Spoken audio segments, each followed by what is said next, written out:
Sunday का है दिन, पड़े रहो घर पे बन के सेठ। वेलकम टू योगीपीडिया एपिसोड नंबर 138। चिल मारो गाइज, संडे है और अगर संडे को नहीं भी देख रहे हो तो क्या हुआ, सेठ तो तुम हो ही। तो हेलो, मेरा नाम है योगी और हमारी मुलाकात बार बार होगी। वैसे रिसेंटली बिना किसी पीआर, बिना कोई बड़ा स्टार, आई मीन लिटरली बिना किसी रीजन के सैयारा ने जो हाइप क्रिएट कर रखी है ना भाई, उसका स्ट्रेट फायदा हो रहा है मेकर्स को, क्योंकि मोहित सूरी के करियर की ये सबसे बड़ी ओपनिंग लेने वाली मूवी बन गई है। इसके पहले 2014 में एक विलन ने 16 करोड़ की ओपनिंग ली थी, लेकिन अब आहान पांडे एंड अनित पड्डा जैसे डेब्यूटेंट के साथ जो कमाल मोहित सूरी ने करके दिखाया, वो भी विद वेरी लेस पब्लिसिटी, बहुत ही काबिले तारीफ है। रिपोर्ट्स की माने तो डे 1 पर सैयारा ने ऑलमोस्ट 20 करोड़ की ओपनिंग ली है एंड सैटरडे की भी बुकिंग इतनी जबरदस्त हुई है कि अगेन 20 करोड़ ऐड होंगे इनके कलेक्शन में। मैंने मेरे सिटी में संडे का भी बुकिंग थोड़ा चेक किया तो भाई संडे को भी बहुत से शोज अभी से हाउसफुल दिख रहे हैं एंड जिस तरह से पब्लिक इसे पसंद कर रही है भाई, कहीं अपने ओपनिंग वीकेंड में ये मूवी प्रॉफिटेबल ना बन जाए। वैसे इसके साथ क्लैश में कोई और दूसरी स्ट्रॉन्ग मूवी है भी नहीं इस वीक, तो शायद नेक्स्ट वीकेंड तक ये फिल्म मेरे ख्याल से आराम से 100 करोड़ क्लब में चली जानी चाहिए। वैसे क्लैश से याद आया, धुरंधर का रिसेंटली फर्स्ट लुक रिवील हुआ जिसको सबने बहुत ज्यादा अप्रिशिएट किया, लेकिन सब लोग कंसर्न इस बात से भी थे कि इसकी रिलीज डेट है 5 दिसंबर, जो कि प्रभास स्टारर दी राजा साहब की भी ऑफिशियल रिलीज डेट थी। लेकिन रिसेंट रिपोर्ट्स की माने तो ये क्लैश अब टल सकता है, क्योंकि दी राजा साहब अब पोस्टपोन हो चुकी है to next year in Pongal. So overall देखा जाए तो दी राजा साहब पहले 10 अप्रैल 2025 को रिलीज होनी थी, जो पहले पोस्टपोन होकर 5 दिसंबर को चली गई। लेकिन बताया जा रहा है कि इनका पोस्ट प्रोडक्शन का काम अभी भी चल रहा है और मेकर्स को इसकी रिलीज पुश करनी पड़ रही है टू 9 जनवरी 2026, यानी कि पोंगल हॉलीडेज वीक पर। वैसे ये मूव फायदेमंद तो दिख रहा है, क्योंकि इससे 5 दिसंबर को होने वाला क्लैश भी टल जाएगा और अगर कोई और मूवी 5 दिसंबर के दिन प्लान नहीं होती तो धुरंधर को भी सोलो रिलीज मिल जाएगा। वैसे तो शाहिद कपूर और विशाल भारद्वाज की भी एक अनटाइटल्ड फिल्म उस दिन रिलीज होने वाली है, लेकिन अब तक उसका कुछ भी ऑफिशियल कंफर्मेशन नहीं आया है। तो अच्छा ही होगा कि ऐसे most anticipated and awaited movies एक दूसरे से क्लैश ना ही करे, क्योंकि क्लैश वाले गेम में फायदा कम और नुकसान ज्यादा होता है। अब रुख करते हैं इस वक्त की बड़ी न्यूज की तरफ। ढेर सारा प्रमोशन, सॉन्ग्स, टीजर, ट्रेलर,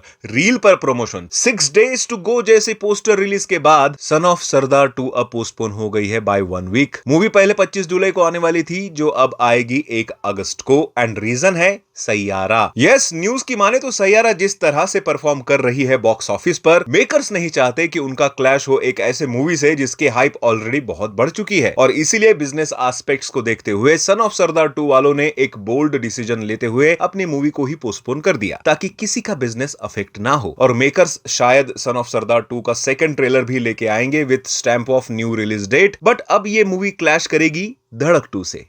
बढ़िया। खैर, क्लैश से याद आया, फिलहाल तो वॉर 2 और कूली का क्लैश होने ही वाला है and to be very honest ये दोनों मूवी सोलो रिलीज डिजर्व करती है, बट अब मेकर्स को कौन समझाए। तो अब लगे हुए हैं दोनों अपनी अपनी मूवी को हर तरह से प्रमोट करने में। रिसेंटली पता चला है कि पेन मरुधर डिस्ट्रीब्यूशन कंपनी कूली को डिस्ट्रीब्यूट करेंगे इन नॉर्थ रीजन, जिसका इन्होंने एक वीडियो भी शेयर किया एंड ट्रिक देख रहे हो, नॉर्थ में प्रमोट कर रहे हैं तो वीडियो में रजनीकांत के साथ आमिर खान को यूज किया जा रहा है। भाई देखो, नॉर्थ हो या साउथ, रजनीकांत इज यूनिवर्सल, उनकी फिल्में वैसे भी चलती है नॉर्थ में, बस ये वॉर 2 से क्लैश नहीं करना चाहिए था। खैर जाने दो। वैसे पता चला है कि वॉर 2 का ट्रेलर आएगा ऑन 23 जुलाई, जो होगा 2 मिनट 39 सेकेंड्स का। अरे हाँ, लास्ट टाइम पता चला था कि वॉर 2 के साथ धमाका टीजर भी आने वाला है एंड रिसेंट न्यूज की माने तो वॉर 2 के साथ ही अब फरहान अख्तर स्टारर 120 बहादुर का भी टीजर आ सकता है। भाई यार, तुम लोग लाओ सबके टीजर वॉर 2 के साथ, कोई प्रॉब्लम नहीं है, लेकिन प्लीज डिजिटली भी उस दिन ही रिलीज कर देना, क्योंकि सभी लोग थिएटर नहीं जाते और मूवी को मेन हाइप डिजिटली ज्यादा मिलती है, क्योंकि ज्यादा लोग उस ट्रेलर को देख पाते हैं और हम लोग तो है ही रिव्यू करने के लिए। तो सीधी बात यह है कि डिजिटली भी रिलीज करना ताकि हम लोग भी वैसे इसी से याद आया, वश लेवल 2 का टीजर देखा मैंने रिसेंटली। हालांकि ये टीजर गुजराती लैंग्वेज में है विद इंग्लिश सबटाइटल्स, तो समझने में दिक्कत तो नहीं हुई और इस टीजर से वाइब भी अच्छी आ रही है। इस बार ऐसा लग रहा है कि सिर्फ एक नहीं बल्कि बहुत सारी लड़कियों को वश में किया जाएगा एंड देन उनसे क्राइम करवाया जाएगा। भाई आपका तो पता नहीं but I really excited to see this movie. Hindi में ना आए तो चलेगा, इंग्लिश सबटाइटल के साथ आ जाए नागपुर में, बस एक शो भी लगे ना तो भाई मैं तो जाऊंगा इसे देखने। खैर अब वीडियो को ज्यादा स्ट्रेच ना करते हुए बढ़ते हैं अपने कुछ लास्ट वन लाइनर अपडेट्स की तरफ। Riteish Deshmukh, Vivek Oberoi and Aftab Shivdasani starrer adult comedy movie Masti 4 की अब शूटिंग स्टार्ट हो चुकी है। वैसे तो इसकी शूटिंग पिछले कई दिनों से चल रही है, जिसके कुछ लीक फुटेजेस भी वायरल हो रहे हैं, बट सोचा कि आपको थोड़ी और डिटेल दे दूं कि अब पिछले 3 पार्ट्स की तरह इसमें लीड हीरो ही सिर्फ एक्स्ट्रा मैरिटल अफेयर नहीं करेंगे, इस बार उनकी वाइफ भी अफेयर करेगी, जिसको मेकर्स रिवर्स मस्ती का नाम दे रहे हैं। वैसे मस्ती 4 की बात हो ही रही है तो बता दूं, जेनेलिया देशमुख भी इस मूवी में एक स्पेशल कैमियो रोल करेगी। हालांकि इसकी ऑफिशियल कंफर्मेशन तो मेकर्स ने नहीं दी है अब तक, लेकिन मैंने इसका एक लीक फुटेज देखा है जिसमें वो किसी सॉन्ग की शूटिंग कर रही है विद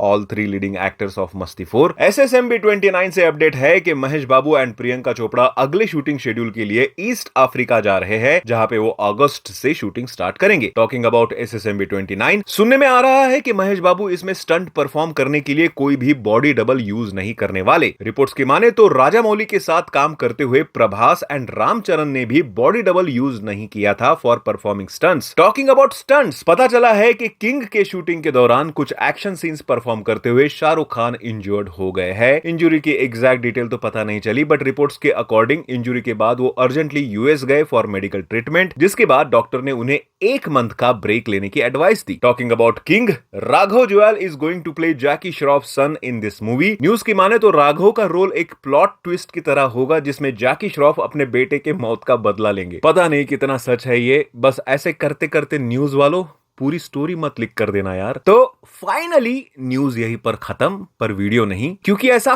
फाइनली बोल के इस आदमी ने सबका काटा है, जबकि वो एक म्यूजिक वीडियो निकला और हम लोग तो एली एवराम को भाभी मान चुके थे यार। तो अगर फाइनली तुम भी वीडियो के एंड तक पहुंच चुके हो तो अपने आजू बाजू वालों से भी सब्सक्राइब करवा दो, क्योंकि तुमने तो कर रखा होगा, है ना। मिलते हैं अगले वीडियो में, बाय।